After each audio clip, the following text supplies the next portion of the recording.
I always imagined that the day my father's will was read would feel heavier, darker maybe, like something out of a scene where the curtains stay drawn and everyone speaks in whispers out of respect for the dead. But there was none of that. The conference room was too bright, white walls, white ceiling, white LED strips that hummed faintly above the polished table.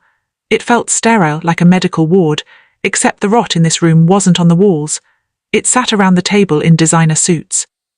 My siblings, 3 of them, all older, all convinced they were smarter, more deserving, more legitimate, because they had titles and marriages and mortgages and obligations they claimed made their lives more adult than mine. But I wasn't the one who lived off father's money, not really. They did, quietly, strategically, regularly. I sat down without acknowledging their stares. It's a little trick I learned early. The less approval you give people accustomed to controlling you, the more nervous they become.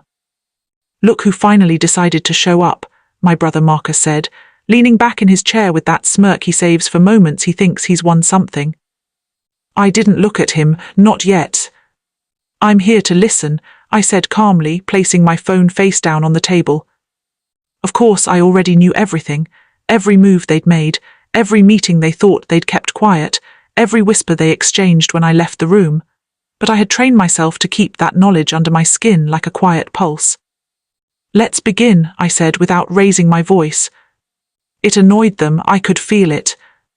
The lawyer, Mr. Prentice, cleared his throat and shuffled a stack of papers.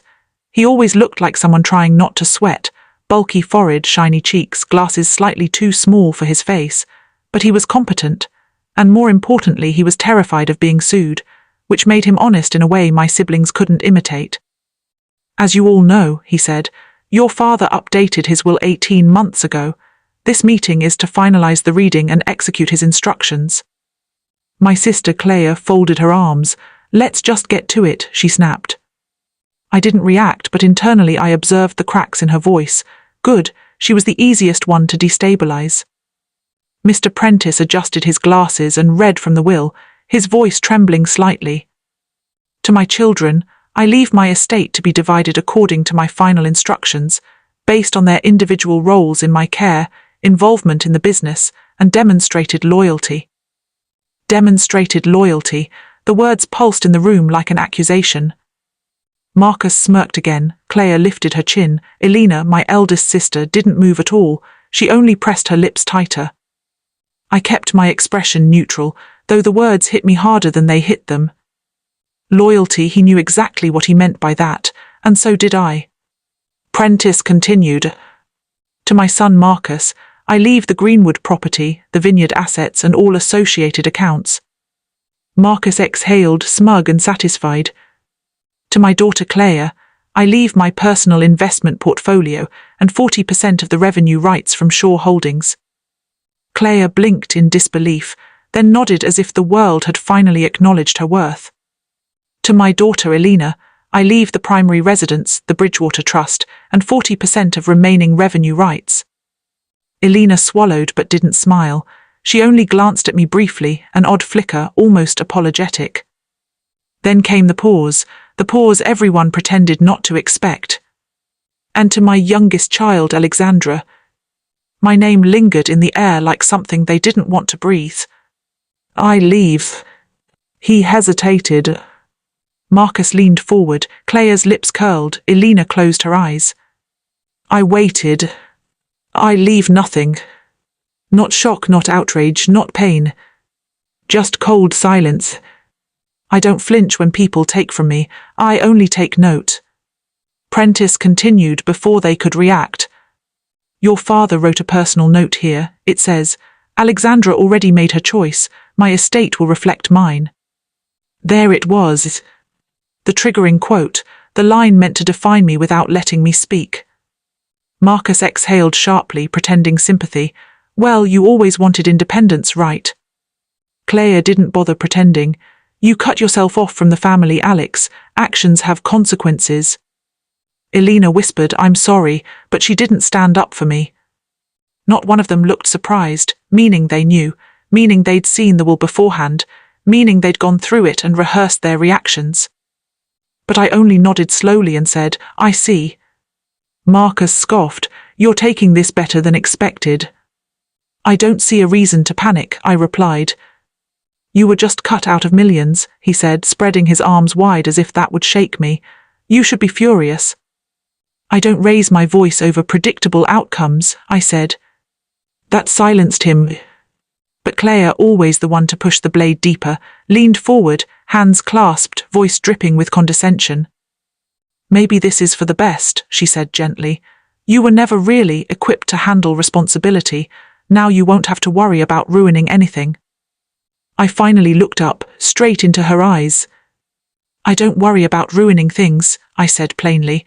I worry about people assuming I won't rebuild them. Her expression faltered. Prentice cleared his throat again, voice trembling. There is one more item, he said, a complication. All eyes turned to him, and in that instant, the energy in the room shifted. Marcus frowned, Claire stiffened, Elena's eyes opened wide. I remained still. Prentice tapped the folder nervously. There seems to be a discrepancy. A recording was submitted to my office 2 weeks ago. Marcus shot up. A what? But Prentice wasn't looking at him. He was looking at me. As instructed, he said carefully, I have reviewed the recording privately. It appears to contain statements relevant to your father's decision, statements that may require legal examination before final execution of the will. Claire's voice cracked. Who submitted it? Prentice kept looking at me. I didn't smile, but I didn't blink either. Claire turned slowly. Alex, what did you do? I leaned back, folded my hands on the table, and said calmly, I did nothing except document the truth. Most people think betrayal is loud. A slammed door, a shouted insult, a heated argument echoing down a hallway. But the betrayal that matters, the betrayal that guts you, is quiet. Whisper-level quiet.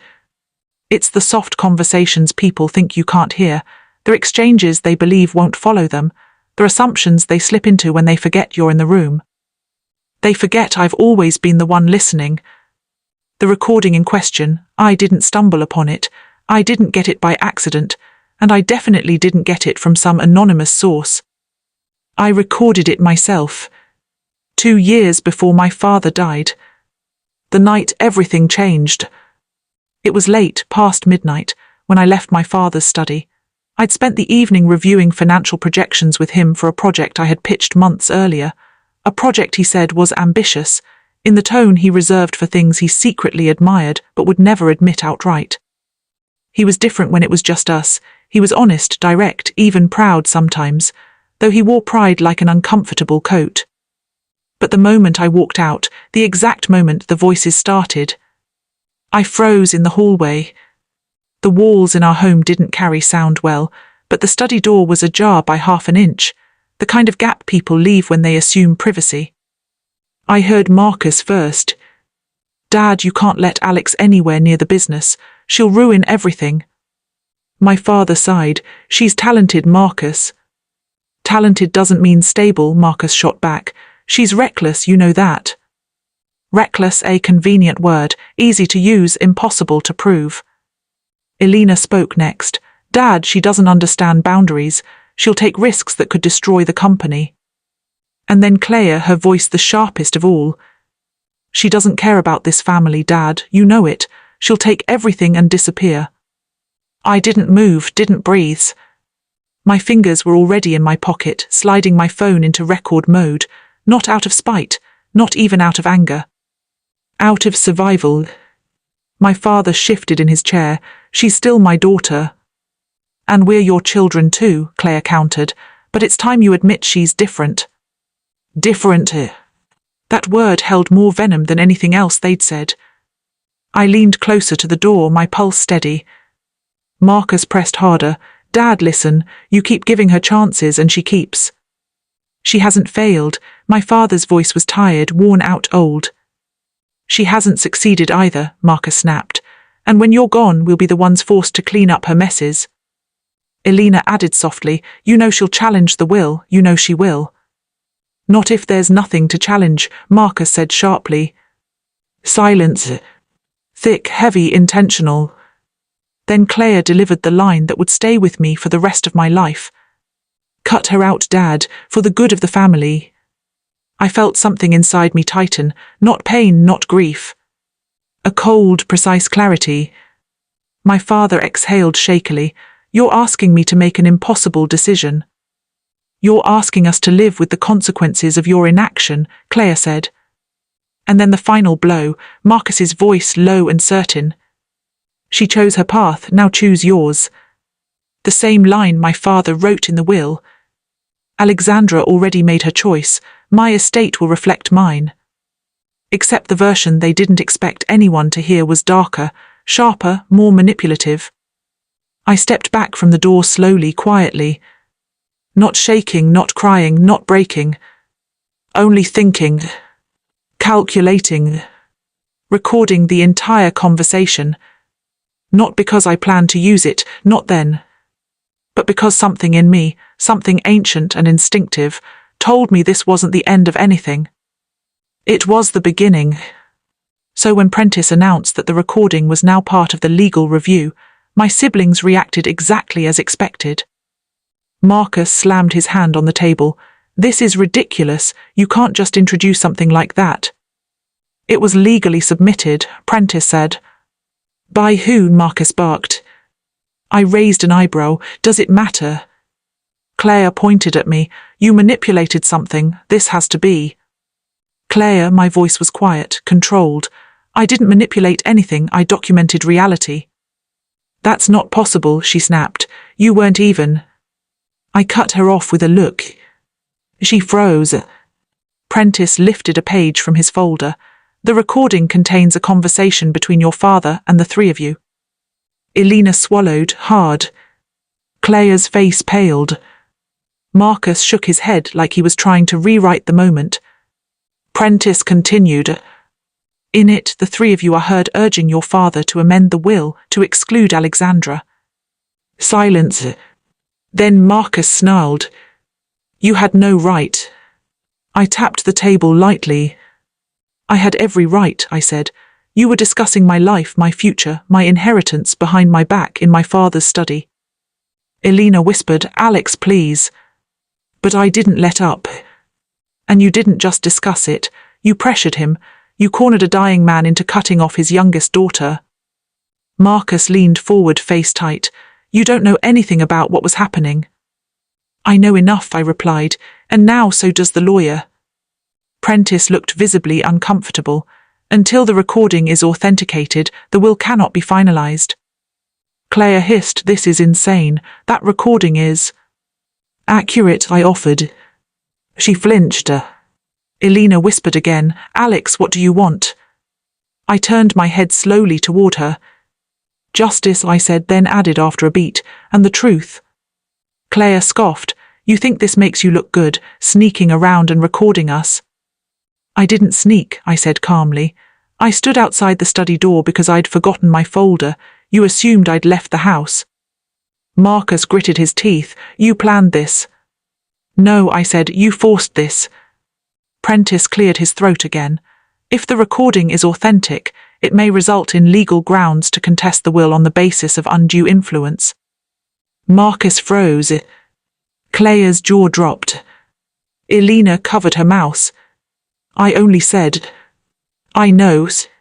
People often mistake silence for weakness. They forget silence is a choice.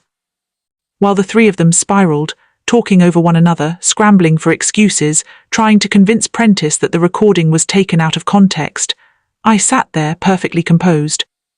Observing. Always observing. Marcus tried intimidation, Claire tried manipulation, Elena tried guilt. None of it mattered. The truth was already moving, they couldn't stop it. Finally Marcus pointed at me again. Why would you do this to us? I looked at him for the first time without any mask. Because you already did it to me, I said. He blinked, stunned. Prentice stood. We will reconvene once the recording has been formally reviewed. Until then, none of your inheritances can be released. Claire gasped. What, you can't freeze everything? It's mandatory, Prentice said, given the circumstances.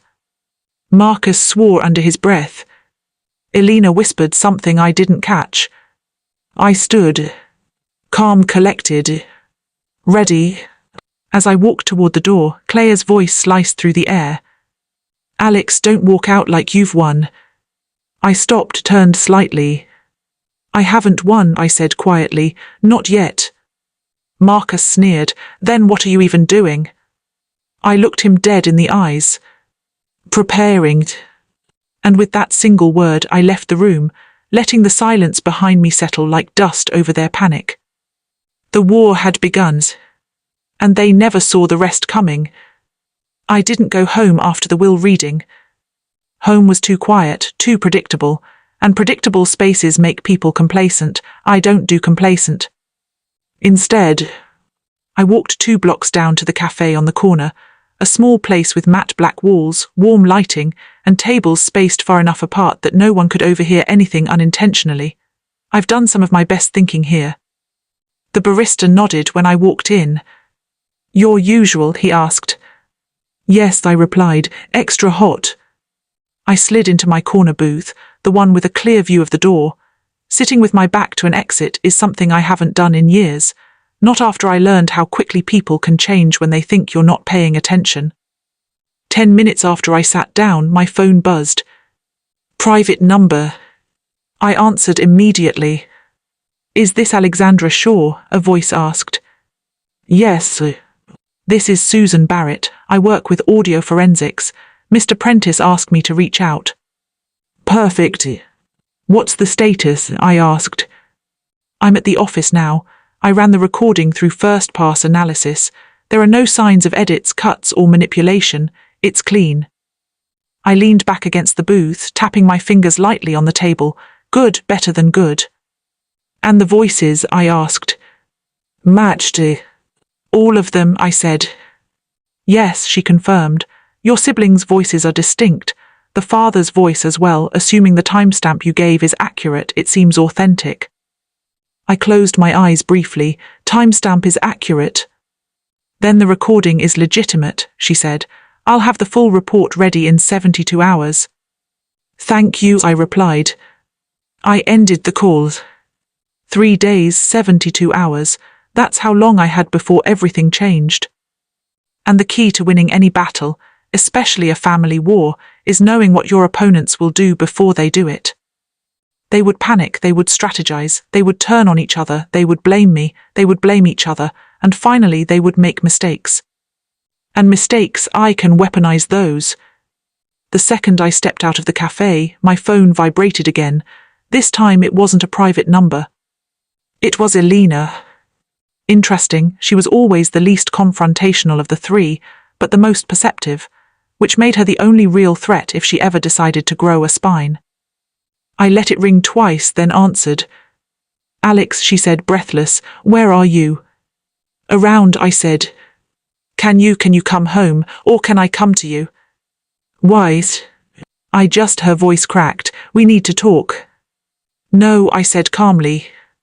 She inhaled sharply. Please, I'm not like Marcus and Claire, you know that. You stood with them. I didn't know, she whispered. I didn't know he wrote you out. Lying doesn't suit you, I said. She went silent. I ended the call. Not out of cruelty. Contrary to what they all believe, I'm capable of being gentle. But not now. Not when I needed the emotional landscape to shift in my favor. Not when their guilt was the one advantage they didn't see coming. By the time I reached my apartment building, someone was already waiting by the door. Marcus. Figures. He paced back and forth with the aggression of someone who mistakes physical size for power. When he saw me, he moved toward me fast. What the hell do you think you're doing? He demanded. I walked past him toward the door. You need to modulate your tone. Stop talking like that, he snapped, like everything is some kind of strategy. Everything is, I replied. He grabbed my arms. I turned my head slowly. Let go, I said. He hesitated, then released me. I unlocked the door and stepped inside. He followed without being invited, loudly shutting it behind him. You're going to ruin the entire family, he shouted. Not the entire family, I corrected, just the part that betrayed me. You're twisting everything. No, I said, hanging my coat on the rack. I'm clarifying it. He ran a hand through his hair. Alex, listen, that recording is accurate, I said. It was taken out of context. The context was that you conspired to cut me out of the will. That seems pretty self-explanatory. He gritted his teeth. We did what we had to do. To protect what? I asked. Your lifestyle, your inheritance, your image. To protect the company. I raised an eyebrow. That's interesting phrasing, I said, considering the company isn't mentioned anywhere in the will. He swallowed. Got him. He had slipped, admitted something he shouldn't have, revealed that their motives ran deeper than the part of the conversation I recorded. Good, very good. Marcus took a step toward me. Alex, just drop this, okay? We'll make sure you get something. I'll talk to Claire. We'll figure out. No, I said softly. He blinked. No. You don't get to negotiate after the fact. You think you have leverage, he hissed. I tilted my head slightly. I don't think I know. He pointed at me, furious. This isn't over. I agree, I said. It's not. He stormed out, slamming the door so hard the frame rattled. I waited 5 seconds. Then I smiled. Not 10 minutes after Marcus left, my phone rang again. This time the name surprised me. Claire. I almost laughed. She never calls anyone unless it benefits her. I answered, yes. Her voice was tight. We need to talk. No, we don't. Alex, I mean it. You usually do. It doesn't make you right. She inhaled sharply. Look, I know you're angry. Astute observation. And you feel betrayed. I don't feel betrayed, I said plainly. I was betrayed. The distinction matters. Silence. Then she said, Dad made the decision, not us. That's an interesting rewrite, I replied. It's the truth. No, I said. The truth is what you said when you thought I wasn't listening. Maury, silence. Then she lowered her voice. Alex, the company can't survive a scandal. Oh, there it was, the real reason. Not guilt, not remorse, not concern for me. Fear. Your recording will ruin everything, she said. We can't let that happen. We, I repeated. There is no we. We're family, she snapped. You're only family when it benefits you. Stop talking like that, you're acting. Like someone who remembers, I said quietly.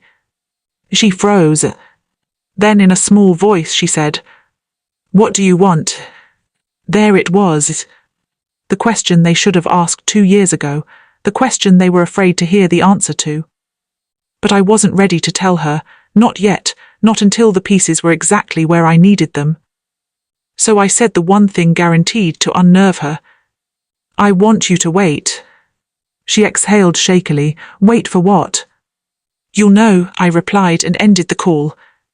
It was almost midnight when someone knocked gently at my door. 3 soft taps. Not Marcus's angry pounding, not Claire's rapid-fire impatience. Elena. Of course. I opened the door. She stood there wrapped in a dark coat, eyes red, makeup smudged. She looked fragile, like a person who had spent hours rehearsing what to say but still doubted every word. Alex, she whispered. I stepped aside without a word. She hesitated, then entered. She stood in the middle of my living room, like she wasn't sure she deserved to sit. I'm not here to attack you, she said softly. I know. I'm not here to defend what happened. Good. And I'm not going to pretend I didn't participate. Better. She swallowed, but I need you to know something. I raised an eyebrow. Go on. She took a slow breath. That night in Dad's study, I didn't agree because I hated you, or because I thought you didn't deserve anything. I agreed because I was scared. I said nothing. I was scared of losing him, she continued. Scared of making him angry, scared of Marcus and Claire pressuring me, scared that standing up for you would make everything worse. And I asked. And I was wrong, she whispered. I walked around her, keeping my expression unreadable. Why tell me this now? Because, her voice cracked. I'm tired, Alex, tired of choosing the family over myself, tired of pretending we're the perfect heirs, tired of being controlled by them. And what do you want from me? I asked. She looked up, eyes wet, a chance to make it right. I studied her face carefully. Unlike Marcus's arrogance or Claire's manipulation, Elena's guilt was genuine, but genuine guilt doesn't erase consequences. Making it right won't be easy, I said. I knows. It won't be clean. I knows. It won't be safe. She hesitated, then whispered, I know. I stepped closer, lowering my voice. Then answer something honestly, I said. When the lawyer plays the recording in court, which side will you be on? Her breath hitched. I watched her struggle, watched the war behind her eyes, watched the truth rise uncomfortably, like a confession. Finally, she whispered, Yours. I didn't smile. I didn't thank her. I simply nodded once. Good, I said, then be ready.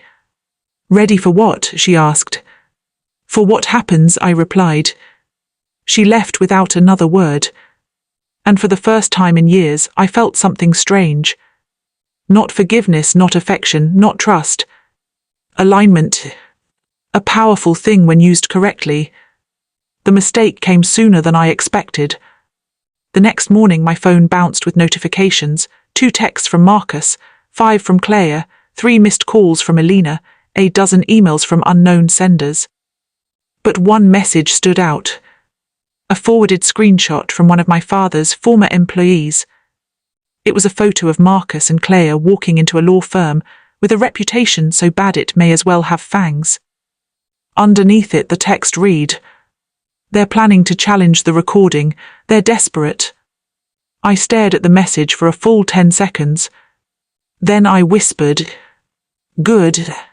Because desperate people always take the bait. I showed up at Prentice's office at exactly 3:00 p.m. He greeted me nervously. Alexandra, I wasn't expecting you. I like to arrive before the chaos does, I said. He blinked. Chaos. You'll see. He ushered me into the conference room. 5 minutes later, the chaos arrived. Marcus burst in first, Claire right behind him, Elena trailing with hesitant steps. You planned this, Marcus shouted the moment he saw me. I plan everything, I said calmly. Claire slammed her bag onto the table. We know what you're doing, Alex. I doubt that, I replied. Prentice cleared his throat. Please sit so we can discuss this civilly. Marcus laughed bitterly. There's nothing civil about blackmail. Blackmail, I repeated slowly. I submitted a recording. You're the ones trying to bury it. Claire jabbed a finger in my direction. That recording could destroy this family. No, I said. It exposes what already destroyed it. Prentice opened a file.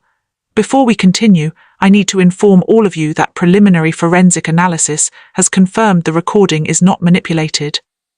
Marcus paled. Claire froze. Elena closed her eyes. I remained still. Prentice continued. Given the circumstances, if the recording is admitted into probate proceedings, the will is likely to be suspended pending full investigation. Meaning their inheritance frozen, untouchable. Claire's voice trembled. Alex, why are you doing this? I looked at her evenly. You told our father to cut me out, I said. I'm returning the courtesy. Marcus slammed his fist on the table. Enough, we're not going down for this. You already are. He pointed at Prentice. We have lawyers, real lawyers, we'll fight this. By all means, I said. They stared at me, confused, uneasy. Because they couldn't figure out why I wasn't panicking. Because they didn't understand the one rule I've always lived by. Never fight battles you're not already sure you've won.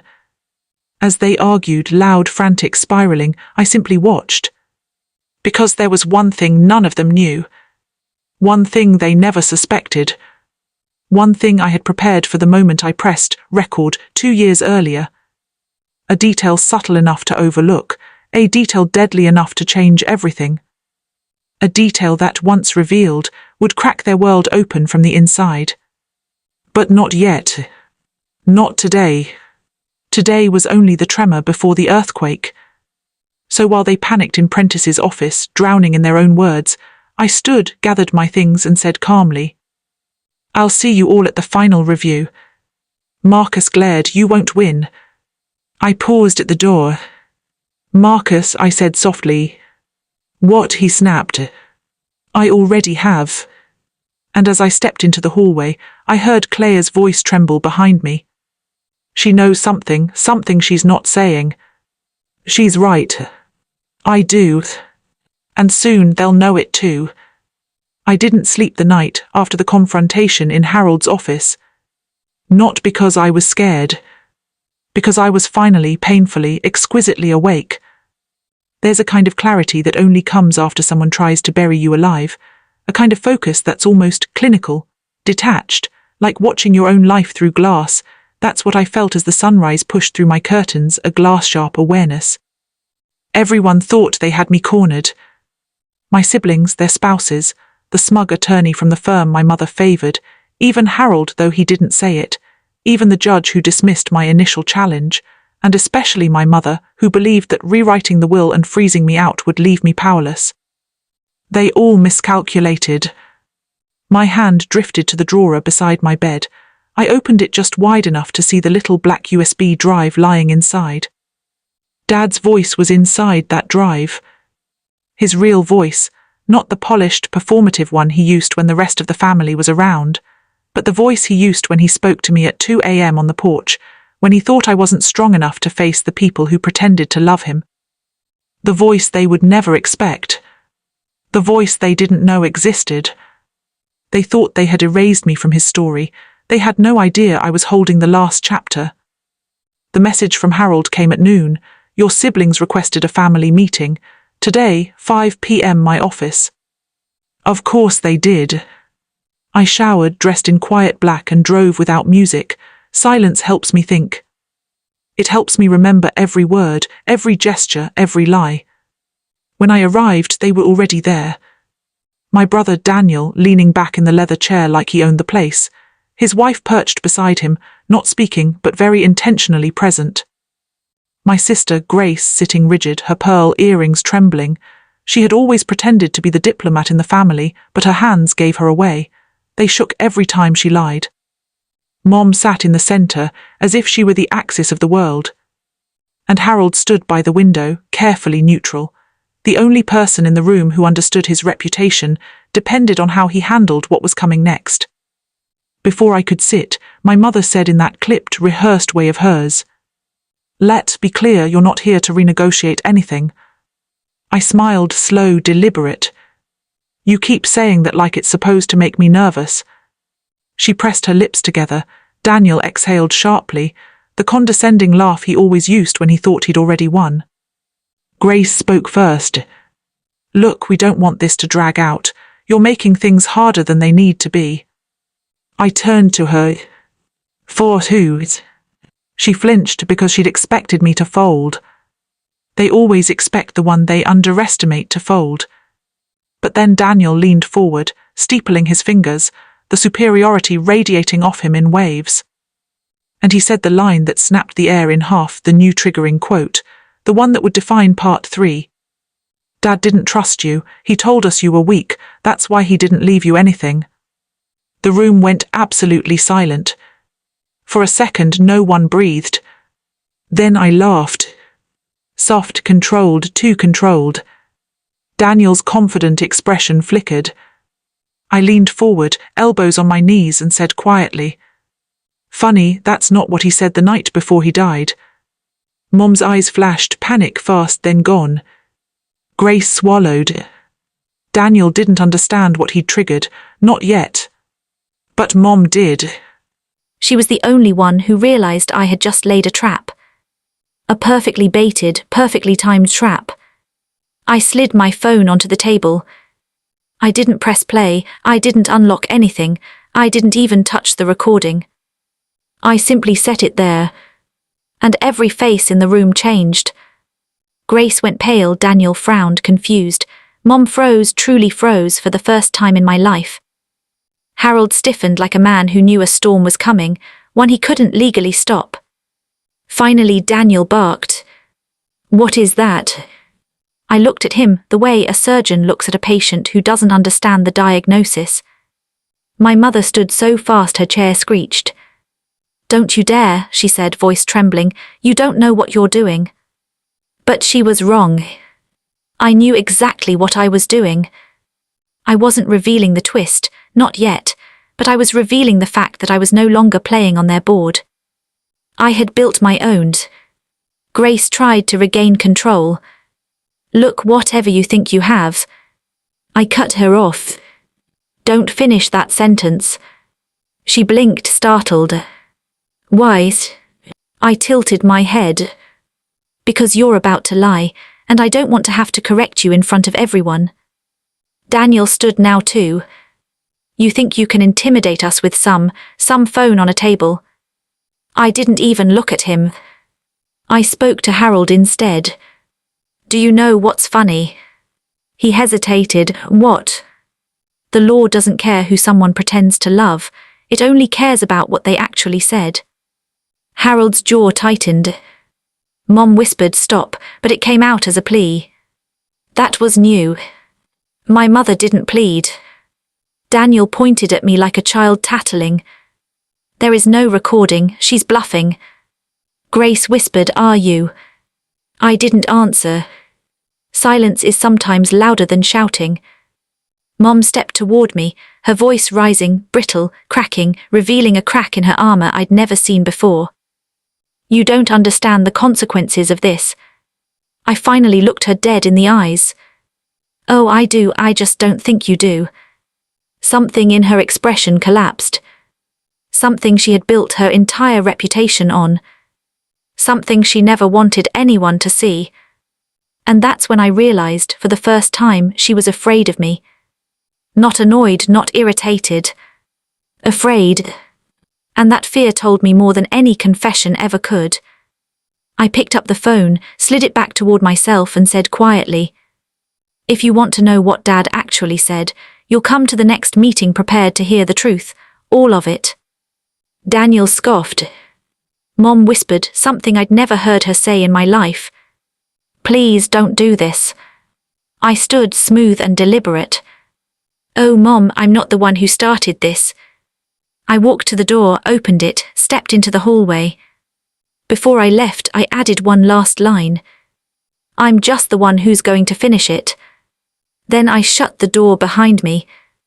And the silence on the other side was worth everything they stole. People always assume revenge begins with anger. They're wrong. Revenge begins with recognition. The moment you finally see the people around you for who they truly are, stripped of the roles they've rehearsed and the masks they've memorized. That's what happened the second I watched my mother stare at the phone like it was a detonator she had personally armed. For the first time in my life I saw it, the fear beneath her perfect posture, her polished voice, her immaculate performance. Fear of me, fear of what I knew, fear of what I might reveal. And that fear, that was the first truth she had ever given me. I carried that truth out of Harold's office like a trophy. I hadn't been home for more than an hour when I heard a knock on my door. I knew the rhythm instantly. Grace. Always too soft to be decisive, too hesitant to be threatening. 3 quick knocks, then one pause, then one more, like she was always double-checking her own courage.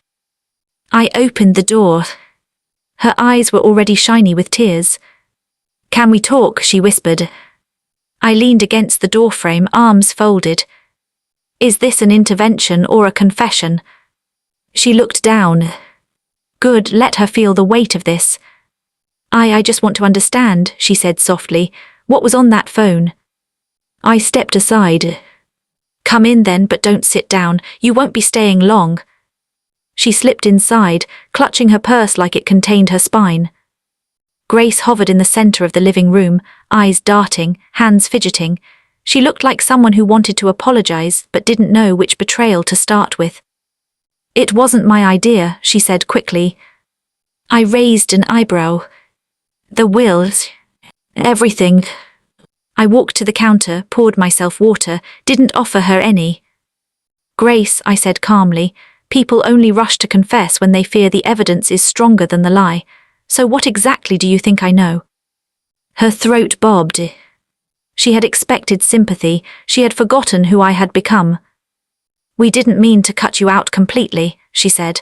Daniel convinced Mom that it was the only way to keep the company. I cut her off sharply. This has nothing to do with the company, and you know it. Her eyes filled. He said you'd make things difficult. I laughed once, a short, cruel. And they thought this was the easy version. I stepped closer, slow and exact. What did Mom tell you about me? Grace hesitated. Then, in a whisper too fragile to hold its own weight, she said Dad changed the will because he found out something about you. I stare at her, not moving, not blinking. Something about me. She nodded quickly. But she never told us what it was, just that Dad was disappointed and wanted to protect the family from fallout. Fallout. That was the word she used, cold, rehearsed, defensive, exactly like Mom. But Grace wasn't smart enough to lie well, especially under pressure. Grace, I said slowly, Dad didn't write that version of the will. Her head snapped up. What? I held her gaze. He didn't write it, and he didn't sign it willingly. Grace's breath stuttered. Then what was Mom talking about? She didn't understand yet, but she felt the ground shifting, the panic climbing her spine. Good. Let her feel the tremor before the quake. She stepped toward me, voice trembling. If there's something we don't know, there's a lot you don't know. Her eyes filled completely now. Can you just tell me what Dad said in that recording?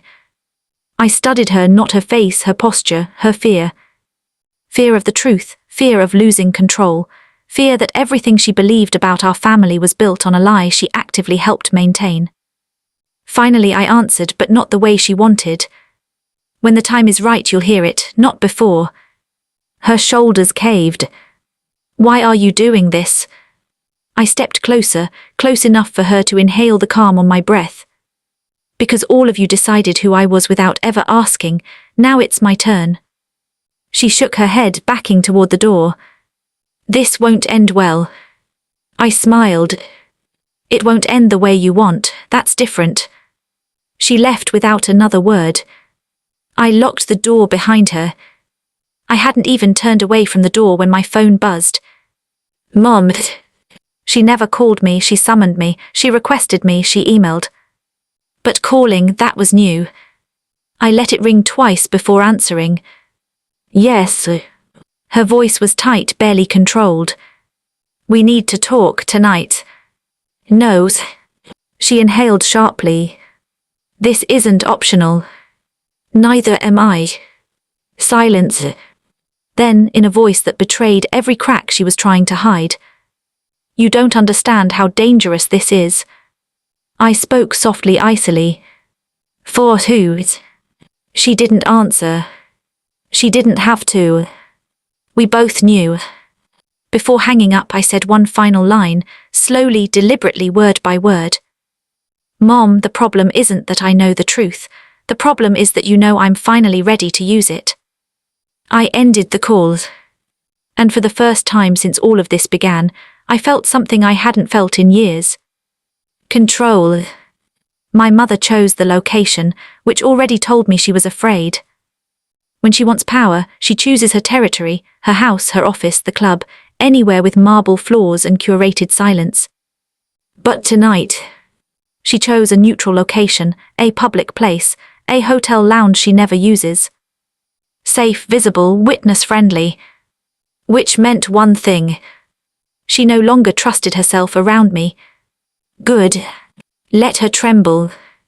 She was already seated when I walked in, posture perfect as always, hair sculpted, makeup immaculate. From a distance she looked flawless. Up close. Not even close. Her eyes were too wide, her hands were too still, her breathing had the fragile tightness of someone holding back panic through muscle memory. She tried to regain control the second I sat down. You're being reckless. I leaned back, crossing my legs slowly. No, Mom, I'm being accurate. Her jaw tightened. There are things you don't understand. Then explain them. She stared at me, and I could almost see the war inside her, the instinct to lie fighting the instinct to survive. The survivor won. She looked around, lowered her voice to nearly a whisper. The version of the will you saw, it wasn't supposed to get out. I let out a humorless laugh. Mom, it was filed with the court. Her eyes flicked across the room as if watching for eavesdroppers. Not that version, the version before it.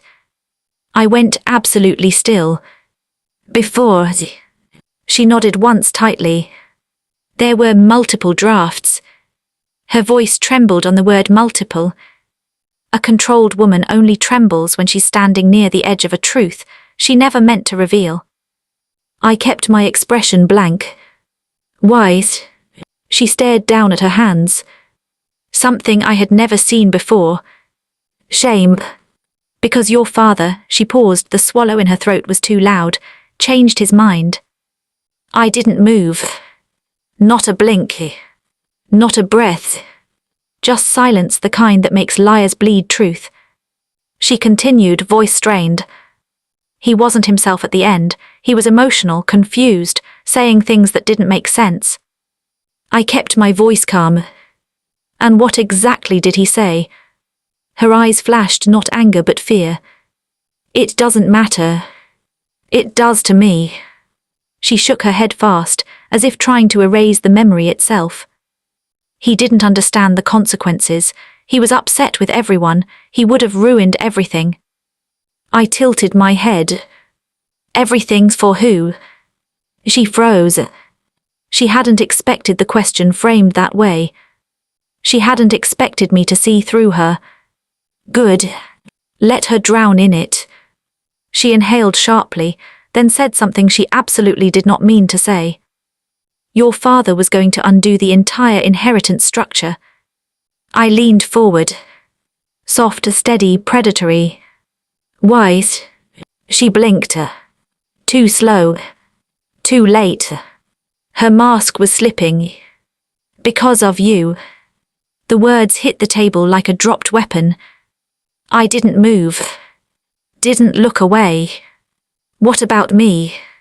She closed her eyes for a second, a crack in the armor she couldn't hide anymore. He believed you deserved more than the rest. The room tilted.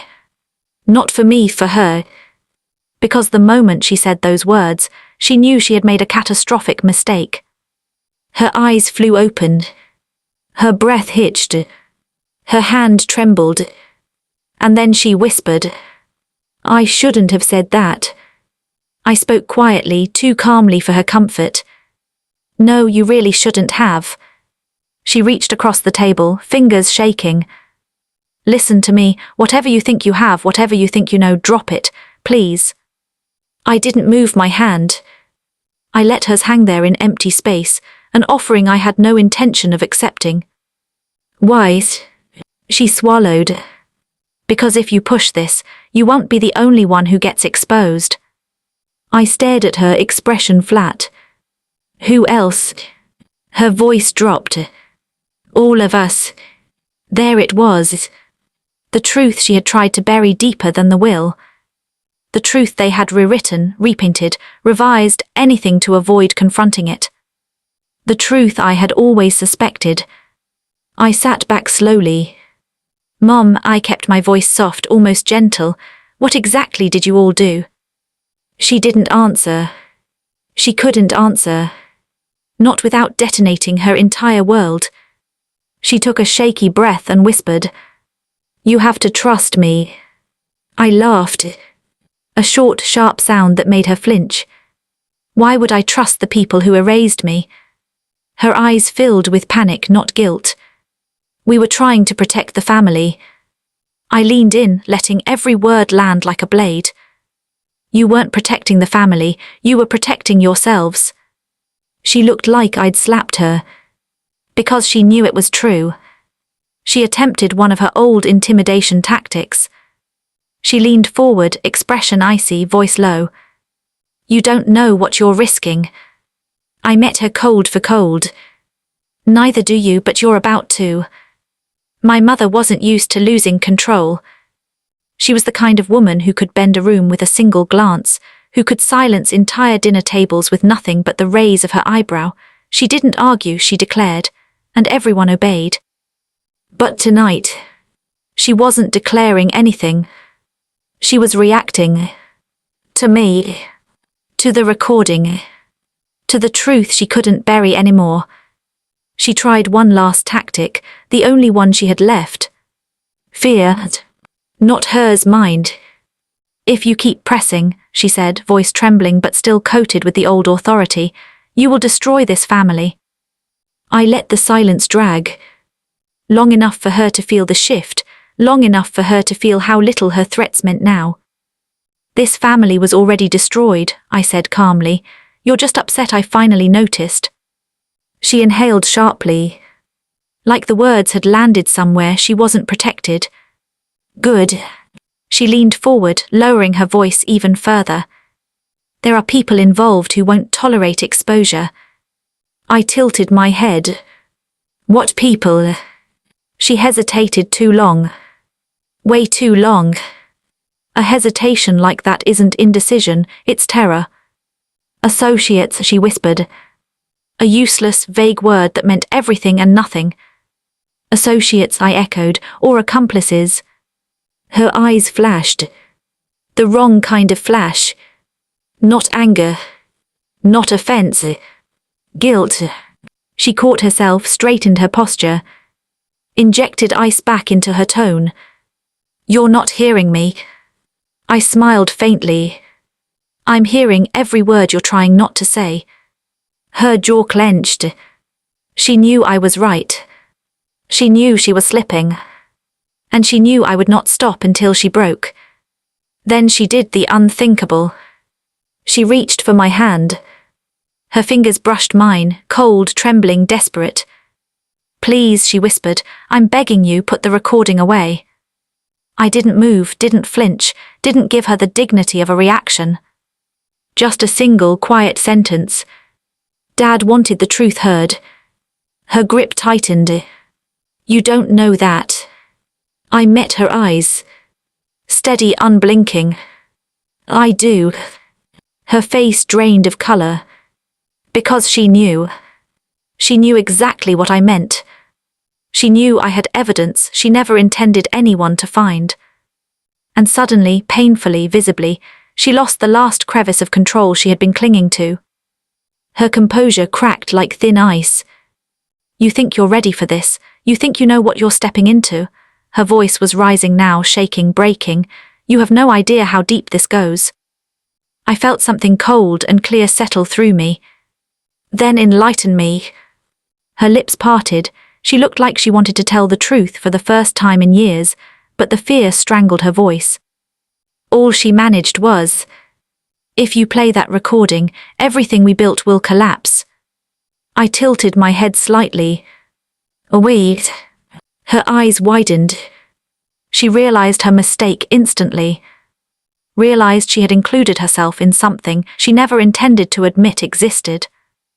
Realized she had just told me without saying it that she was involved in something illegal, unethical, or catastrophic enough that exposure would ruin them all. Her breath shuddered. Mine didn't. I spoke quietly, letting each question dig under her skin. So who else helped you? She shook her head. I leaned in. Who forged which drafts? She swallowed hard. Who pressured the firm? Her eyes darted. Who told Daniel and Grace what to believe? Her voice cracked. Stop. But I didn't. Who signed Dad's name? She froze. Absolutely motionless. Her silence was confirmation. Her fear was proof. Her eyes wide, glassy, terrified, were the first honest thing she had given me in years. Finally she whispered, You don't understand what he was planning to do. My pulse didn't even flicker. Then tell me. She shook her head violently. I can't. Why not? Her voice dropped to a ragged whisper. Because it wasn't just about the inheritance. I didn't blink. Then what was it about? She pressed her lips together, not in defiance but in defeat. Your father was going to ruin us all. I leaned back slowly, letting the weight of her words hang between us.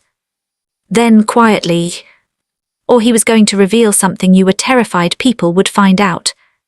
She flinched so hard her shoulder jerked. There it was. The truth she couldn't say, the truth she couldn't hide anymore, the truth that made her rewrite the story of his death, his will, our family. I studied her trembling hands, her shaking breath, her unraveling mask. Tell me what you're really afraid of, I said. She opened her mouth, closed it, opened it again, and whispered, You. I stood, slow and deliberate, letting her watch me take back the power she spent years trying to steal. Then I said, Good, be afraid. And I walked out, leaving her alone with the truth she could no longer control. I didn't rush. People who are confident don't rush. I walked out of that hotel like I had just closed a deal, not confronted the woman who tried to erase me. My footsteps were slow, calculated, measured, the kind that echo long after you're gone. I could feel my mother watching me through the glass, watching the child she thought she could direct finally step out of her script, watching someone she didn't recognize and couldn't control. I didn't look back. Control is never turned around for. I was 5 minutes from home when my phone buzzed. Not my mother, not Grace, not Daniel. Harold. Which meant the panic had already begun to spread. I answered without greeting. He wasted no time. What did you say to her? I smirked. You'll have to be more specific. He exhaled sharply, not angry but unnerved. She called me in a state. I've never heard her like that. I watched the road with calm, steady eyes. Good. Silence radiated through the line. Then, you can't push her like this. I let out a soft laugh. Or should. He hesitated, the kind of hesitation people make when they realize the line they've drawn no longer protects them. There are things you don't understand, he said. Funny, that exact line again. I tapped my finger against the steering wheel. Then explain it. A beat. A longer beat. Then, I can't. There it was. The rot. Not spoken, not described, but exposed in a single word. I kept my voice light, almost conversational. So it's true. He inhaled sharply. What is? That you're involved. His silence was confirmation. His panic was proof. I pulled into my driveway, engine still running. Harold, I said quietly, you're my father's attorney, not theirs. You weren't hired to protect them from me. His voice dropped to a strained whisper. This is bigger than any of us. I didn't respond. Because he had just told me everything.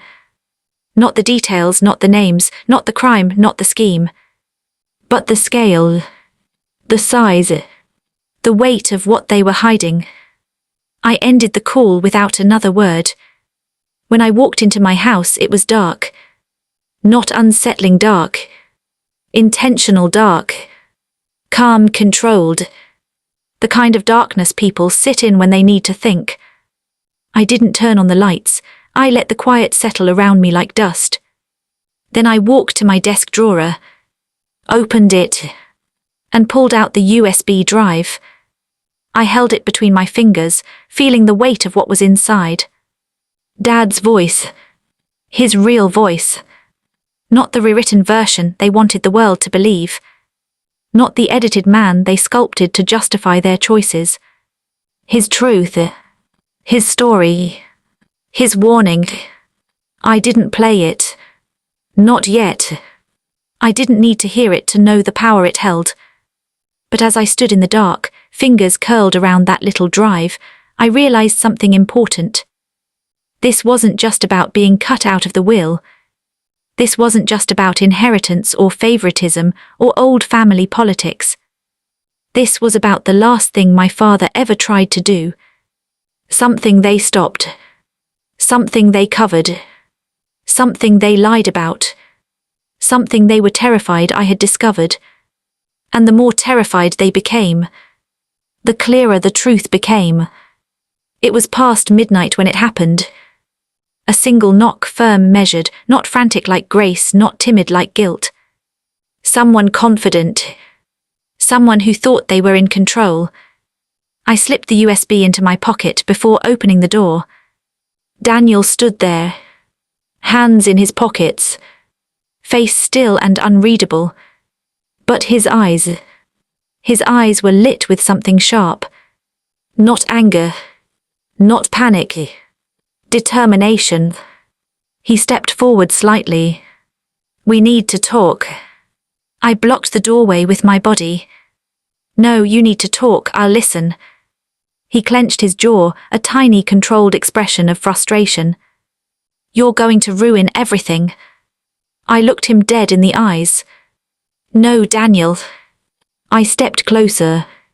I'm going to expose everything. His expression flickered. A crack. Barely there, but enough. He forced himself to stay composed. You don't know what you're dealing with. I softened my voice as if comforting a child.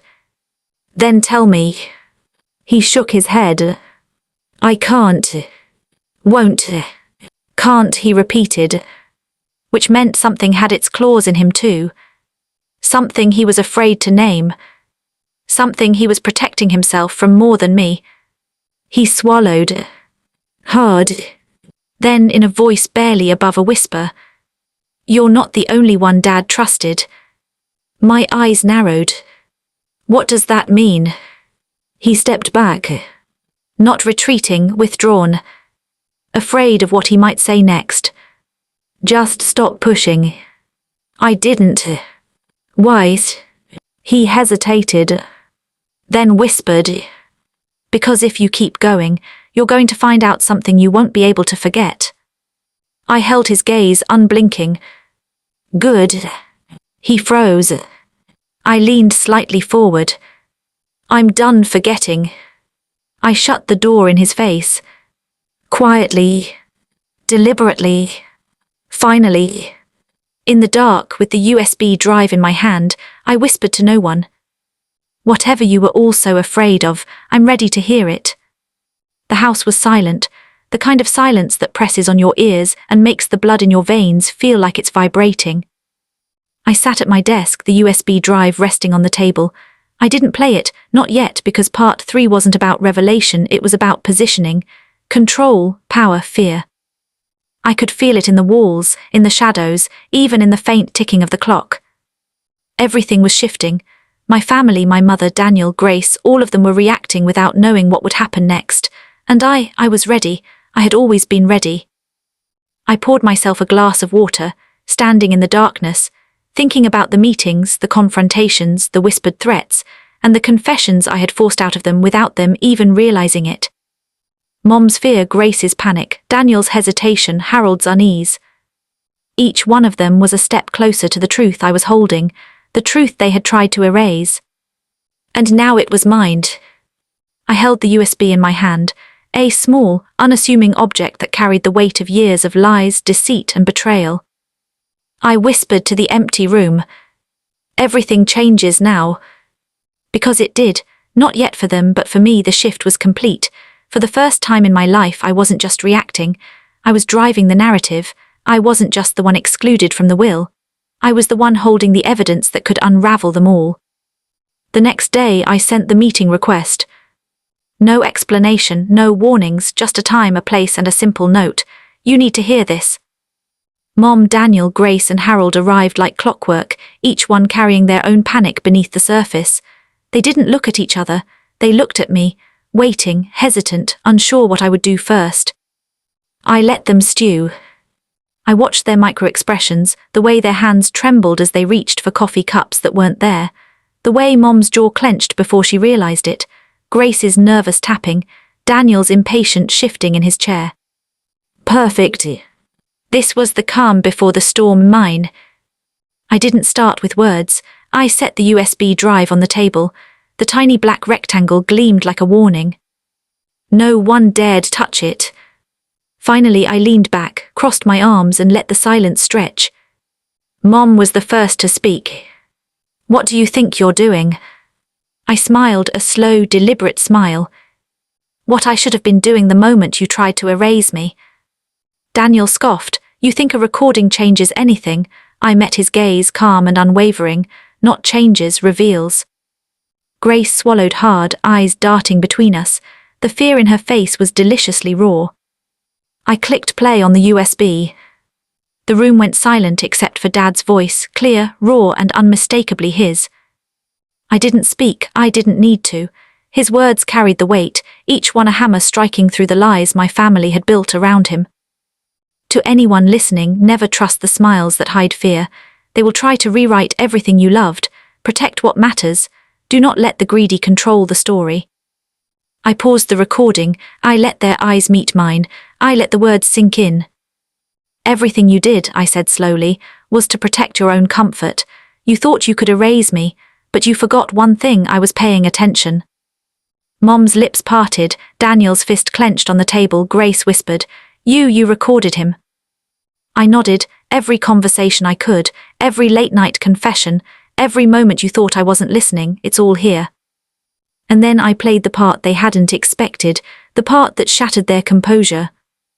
Dad's voice describing what they had done to rewrite the will, how they had manipulated the lawyers, how they had threatened him, how they had lied to erase me completely. Daniel gasped. Mom's face went pale. Grace covered her mouth. "You're lying," Mom hissed. "I'm not," I said quietly. "This is his voice, his words, and the truth isn't negotiable." They leaned in, desperate, trying to disprove it, but it was too late.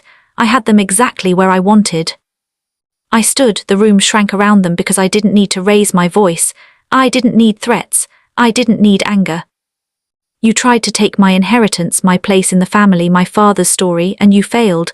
This isn't just about money. It's about the truth, and I have it." Mom tried to interrupt. Daniel opened his mouth to argue. Grace trembled, caught between panic and guilt. I raised a hand. "Quiet, all of you." The silence that followed was heavier than any scream. They realized the game had changed. The rules weren't theirs anymore. I didn't yell, I didn't accuse, I just let the truth speak. "You're all standing in the ashes of the world you tried to build, thinking you could hide the fire. But fire always rises, and now it's mine to control." Mom sank into her chair, defeated. Daniel's jaw twitched. Grace's hands shook uncontrollably.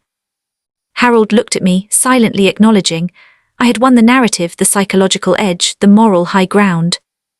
And for the first time in years, I felt the satisfaction of justice, not revenge. Not yet. Because the twist was still hidden.